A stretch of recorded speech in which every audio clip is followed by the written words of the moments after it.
A key witness taking the stand in the Doyle Mackay murder trial.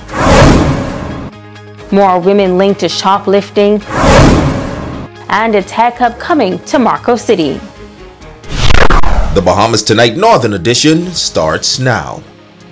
This is the Bahamas Tonight, the Northern Edition. Good evening all. I'm Megan Shepard. Thank you so much for tuning in. Our top story comes from the Supreme Court tonight, where a key witness took the stand in the Doyle Mackay double murder trial.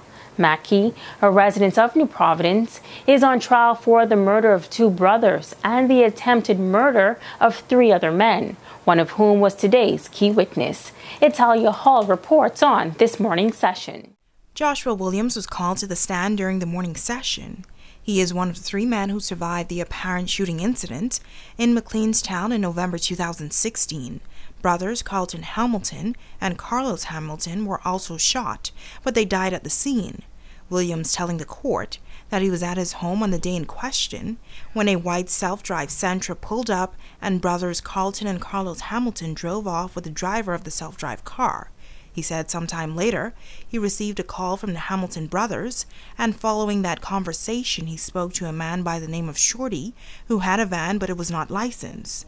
Williams said he and Shorty then agreed to rent a van for $200, but that Shorty was taking long, and even though he called him and explained the level of urgency, Williams had to change the plan and get another van. Williams said it was at that point that they met a man by the name of Jenkins in South Bahama, and he, along with Jenkins, a man by the name of Rasta, Carlton and Carlos jumped in the van and went to the gas station. The witness said Carlton and Carlos' phones were ringing constantly, and they then headed to the High Rock area, where they caught up with the same SD that came to his house early in the day. He said the SD vehicle was parked through a dirt road in East End, and that is where directions were given. Williams said Carlton and Carlos then hopped out of the van to help the driver Jenkins, who was reversing the van, and at that point, multiple shots were fired and he was hit. Williams said he then fell forward and was able to look out of the front window and saw the same person who was by his home in the white SD shooting a black handgun at him and Jenkins. He said the van began spinning in circles, and once it stopped, he realized that he had gotten shot in his face. He said at that point he heard more than one car door close and a vehicle sped off. Williams said that Carlton and Carlos were laying on the ground and they were dead. He said he was disoriented and ran to a nearby beach to catch himself. He said while on the beach, his boy called him and he told him that he was in trouble. He said his boy then gave him a number for a police officer in High Rock, and he was able to call the officer and explain the situation.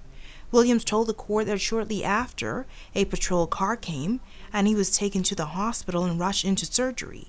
He said he was detained in the intensive care unit, where he was questioned by police officers, and he was able to identify the man who came to his house earlier that day on a photograph.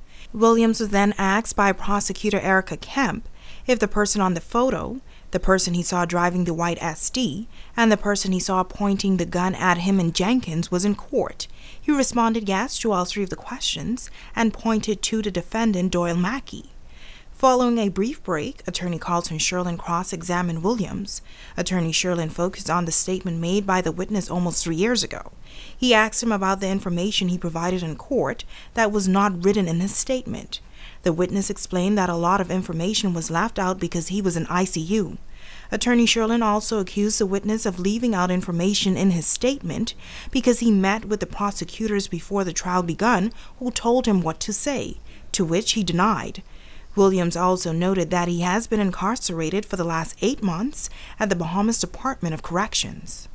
Italia Hall, ZNS Network News. Meantime, store owners in the downtown area say there is a disturbing trend developing and women are involved. They say the ongoing challenge is placing the future of some small businesses at risk. Shishina Roe-Farquharson reports. It is not worth it. These business owners say when it comes to shoplifting, contrary to what many believe, they say it's not the men that are committing this offense, but women. Come into the store and they would have big bags, or they'd come in with their children in a diaper bag, and they would try to slip things inside their diaper bag or put it underneath their child as they're holding the child. And we want to just tell the ladies out there, if you need something, ask.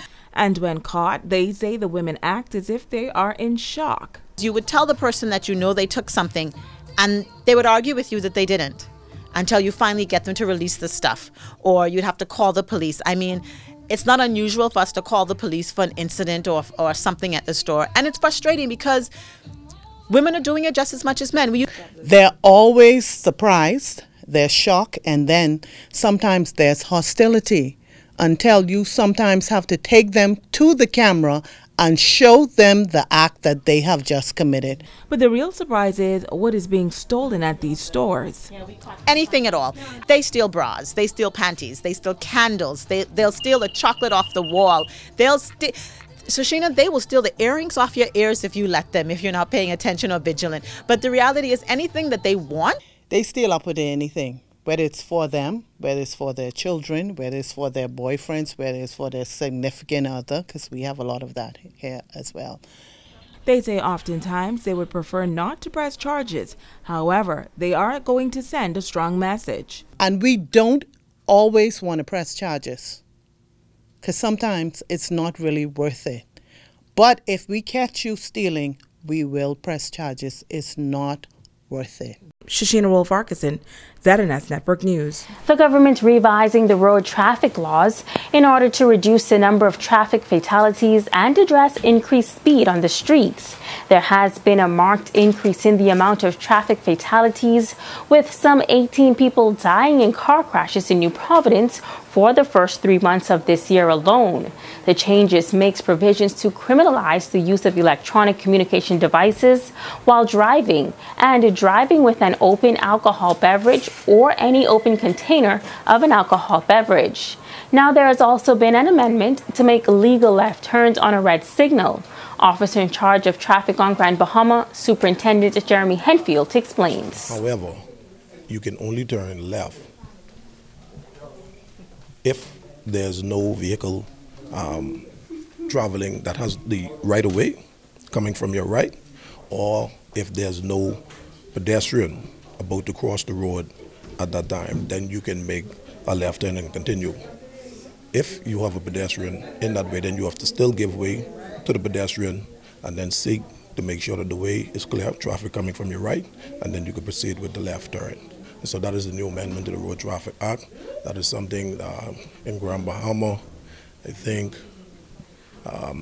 we needed some of the lights to keep traffic moving, and so it's a good amendment to the law. Henfield is admonishing the motoring public to continue to drive with caution and obeying all laws of the road.